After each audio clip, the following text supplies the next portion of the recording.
teachers. I'm Dr. Abel. My topic for today is about the pedagogy of translanguaging and the code switching technique in the content and language integrated learning or CLIL approach. As someone who worked in a bilingual school and in international school for many years, I can relate to the major concern of new bilingual teachers and those who plan to use English as a medium of instruction. In a bilingual classroom setting where you are encouraged to use the CLIL approach, many content teachers like science, math, sports, art, music, and social studies teachers have this initial struggle to integrate language into their lessons. Language teachers also find the same issue as they find it challenging to add contents into their materials. The other concern is on the use of two languages in the classroom. Oftentimes we ask questions like, what is expected of me as a bilingual teacher when using both first language and the target language? Or how am I going to facilitate mine and my students' communication skills in a bilingual classroom setting? I understand this problem and allow me to share my insights and experiences in using translanguaging and code switching in the classroom. I'll start off with a little bit of history of translanguaging and code switching. Then I will answer the common questions asked by bilingual teachers about them. After my talk, you will do two related tasks where each one of you has to present in front of your peers. Shall we begin? Translanguaging was coined in the 1980s by Sam Williams. He's a Welsh scholar who defined the term as, quote unquote, the use of using more than one language for teaching and for learning. Code switching, on the other hand, first appeared in literature in 1913, but it was in 1950s when the term was developed as a notion by two early linguists, Jacobson and Hagen. According to Hagen, quote unquote, code switching occurs when a bilingual introduces a completely unassimilated word from another language into his speech. Now, more discussions on this topic will be covered later. The continuing development of translanguaging and code switching has resulted to a more complex understanding on how they are applied in linguistics, social sciences, and education, to name a few. Now, there are numerous notable different perspectives on these two terms. However, in relation to bilingual education and the use of content and language integrated learning approach or CLIL, the principles of translanguaging and code switching are simpler than you thought. The first question is, what is translanguaging in CLIL? Translanguaging in the context of bilingual education is a learning option where bilingual or multilingual students can choose to use either their first language or their second language. For instance, the Chinese is the first language and the target language is English. But this needs to be used purposefully.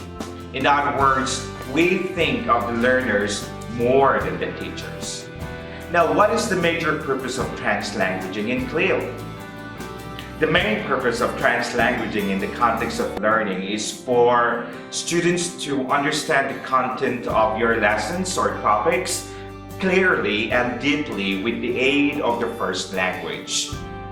Now, let's give some examples, okay? While you're giving your lecture in English, your students are recognizing and understanding the words or statements you are uttering with the help of the first language. Now, at the back of their mind, they are attempting to do some translations by recalling the Chinese equivalent of those English words or phrases and vice versa. Now, another example is when you ask your students in small groups to discuss about a particular topic, and if you've noticed, they still individually use Chinese even when you encourage them to use English. Now, to students with lower English language proficiency, translanguaging is a natural occurrence. It cannot be avoided.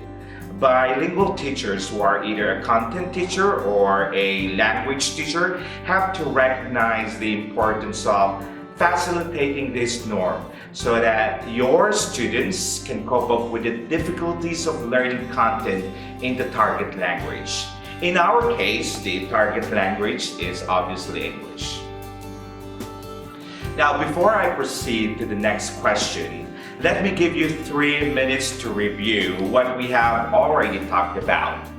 You may share notes with the person sitting beside you. Okay? You may start.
Welcome back, teachers.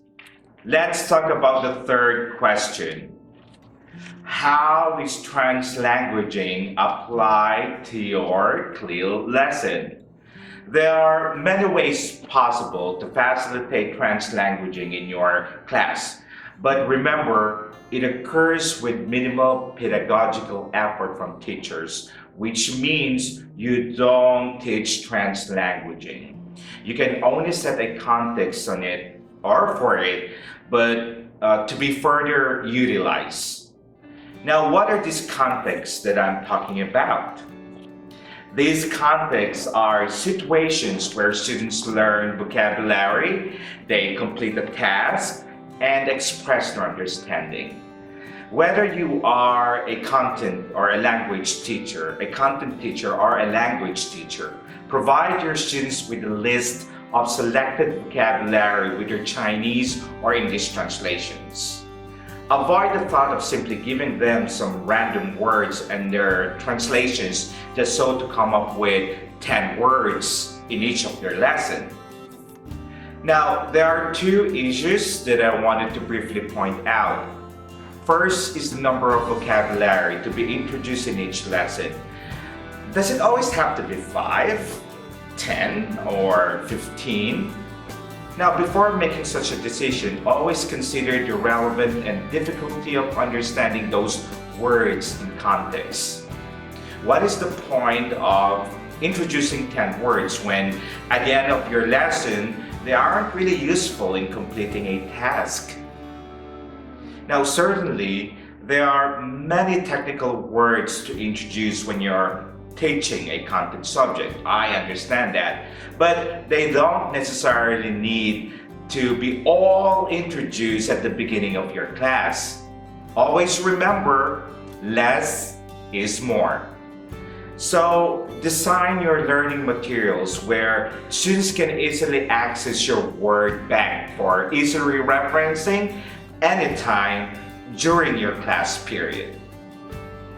As a caution, there are some technical terms that may not have the exact English or Chinese equivalents or translations. An example is the word heat as a technical term in physics and hot as an everyday word, which in Chinese are referred to the same term zen. Thus, it is necessary for bilingual teachers to put some technical words in English with no equivalent in Chinese in context. Let me repeat that.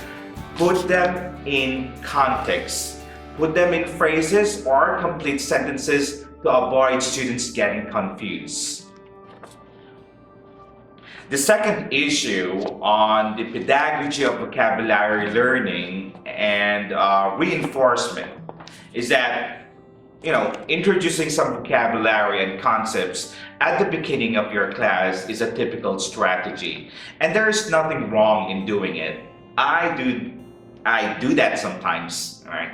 However, many bilingual teachers forget to reinforce students' vocabulary learning. Oftentimes, we just give them the vocabulary list, have them memorize, and then give them a pop quiz at the end of the lesson or at the end of the unit. Some just add vocabulary items in the exams. Others won't make it a big deal. Bilingual students' translanguaging in learning vocabulary and concepts is best facilitated if you provide some graphic organizers, either for taking down notes or completing a task for comprehension. A graphic organizer is a visual and graphic display that shows the relationship between facts, terms, and ideas within a learning task. Graphic organizers are also known as knowledge maps, concept maps, what else? Story maps, cognitive organizers, advanced organizers, concept diagrams, and others. But here are some types of graphic organizers that you will be using at the end of this presentation during your workshop. Descriptive or thematic map, network tree, spider map, problem and solution map, problem solution outline, sequential episodic map, fishbone map, comparative and contrastive map, compare contrast matrix, continuum scale, series of events chain, cycle map, human interaction outline, Venn diagram, or you can create your own graphic organizer. These graphic organizers lead us to talk about the second translanguaging pedagogy in a context or a situation where we want our bilingual students to understand what they are listening and reading. Give them graphic organizers to complete the task of comprehending what you are discussing in your lecture and what they are reading in the textbook or any reading materials. Now, with the guide of a graphic organizer, they can write down their thoughts concisely. Doing so allows you to scaffold the learning experiences of your students. A technique in allowing our bilingual or multilingual students get the most out of our graphic organizers is to direct them to use both languages to complete them. Here's an example of using the problem and solution map. Notice that the solution part of the map has been translated in Chinese. In this activity, students write their solution in their first language as it requires writing them down in sentences, especially if the emphasis is on content rather than language. Another technique is to come up with worksheets that facilitate listening comprehension while students are either listening or watching to some educational videos or listening to your lecture.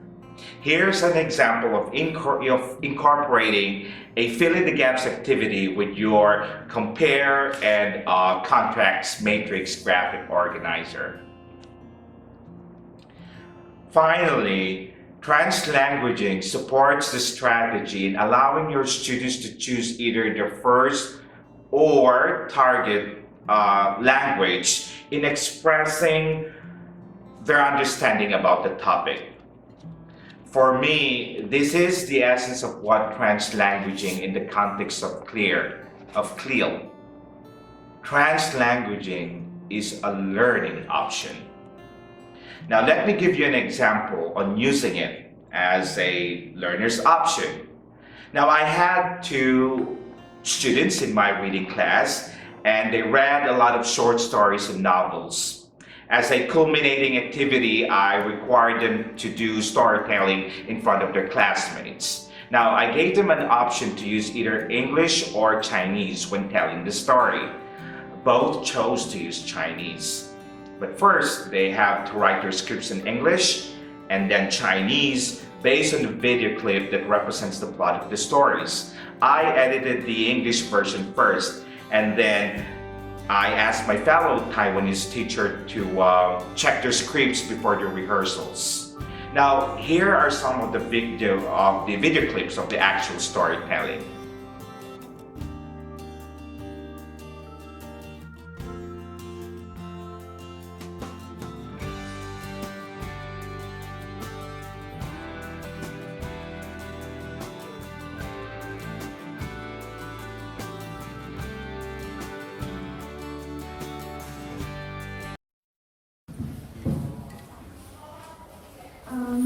My name is Maddie, and this is the story of Anne Frank's diary, which she wrote while hiding from the Nazis during World War II.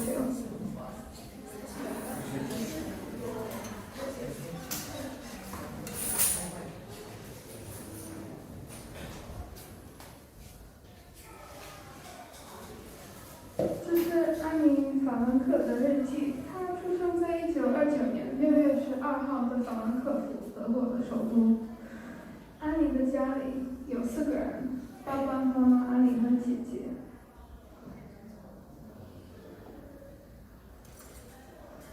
在1933年，希特勒崛起，开始迫害犹太人，所以他们一家为了安全搬到荷兰。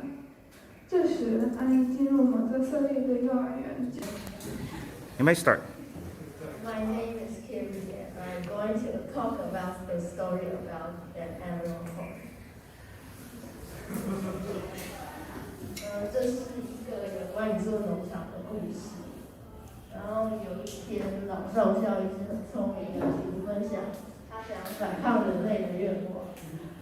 然后老少校死后，当农场主人忘了喂食动物后，以猪为食，动物将人类赶出农庄，然后从此这个农场就变成了动物农场。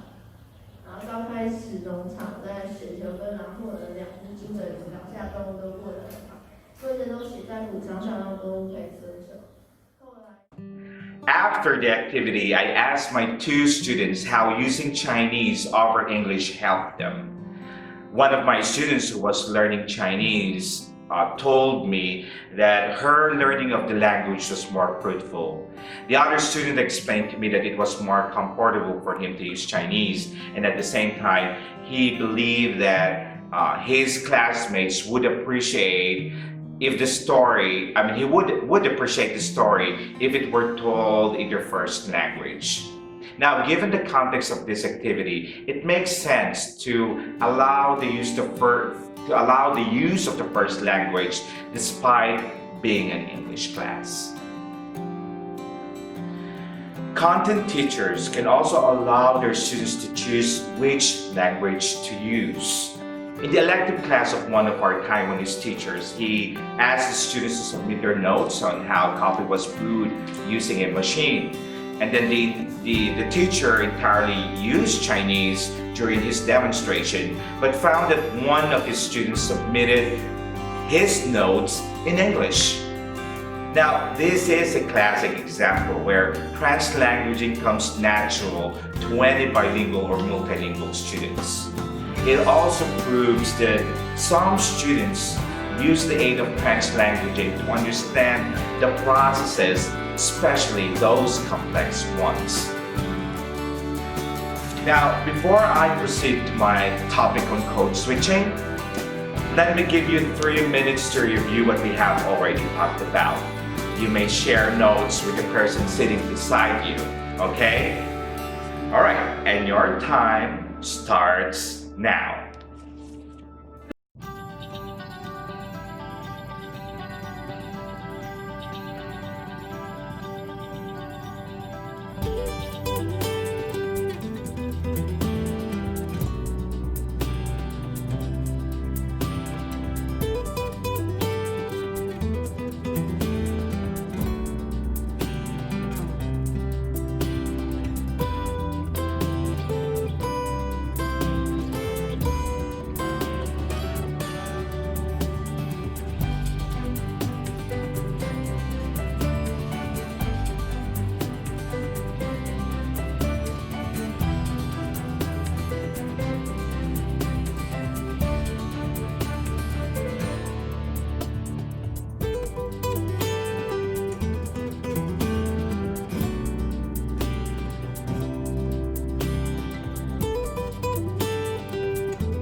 Welcome back, teachers. Let's talk about code switching.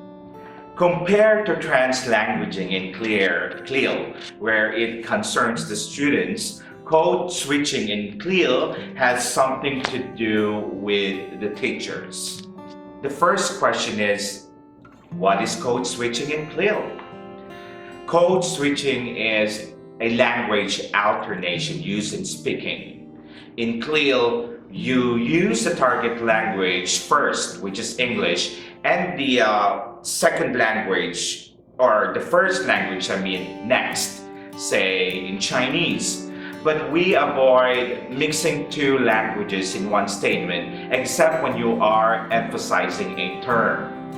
Also, when you code switch, you do not translate everything what you said from English to Chinese or vice versa. So there are two rules. Avoid mixing your Chinese and English in one single statement.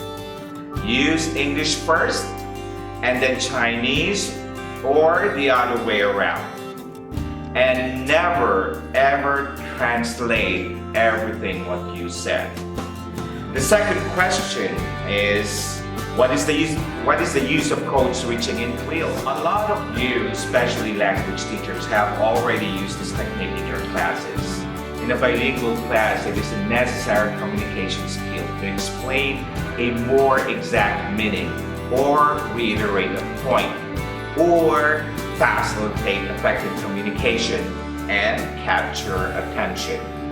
Bilingual teachers code switch in situations like when you discuss important key points and concepts, or when students are distracted during task completion, and when students are praised or told off. Here are some actual instances of bilingual teachers who were trained to do code switching. We have to do this. Everyone, stand up. 每一个小队上一个人，有些小队可能会站起来，可以吗？好，来开始。Can anyone tell me what is the sequence in Chinese? 数列. Yes, 数列. So look at the handout. Look at the handout. The activity 1. You need to write down the Chinese for each vocabulary. So please find the sequence and write down 数列 on the right. Before we move on to your task, you have 3 minutes to review what we have just talked about. You may share notes with the person sitting beside you. You may start.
For bilingual teachers in using CLIL, code switching is an effective strategy to balance the two languages.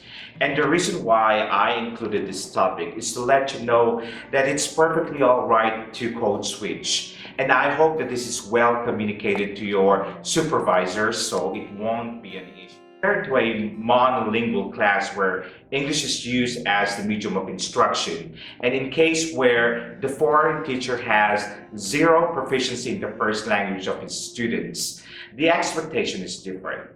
Thus, code switching is either minimal, absent, or strictly prohibited. However, in a bilingual class, this should not be an issue. So go ahead, code switch. Before I end my talk with your tasks, I'd like to thank all of you for watching. I really hope that you have learned something today. Remember, translanguaging and code switching are perfectly suitable in a bilingual or multilingual class. So let your students translanguage and you code switch.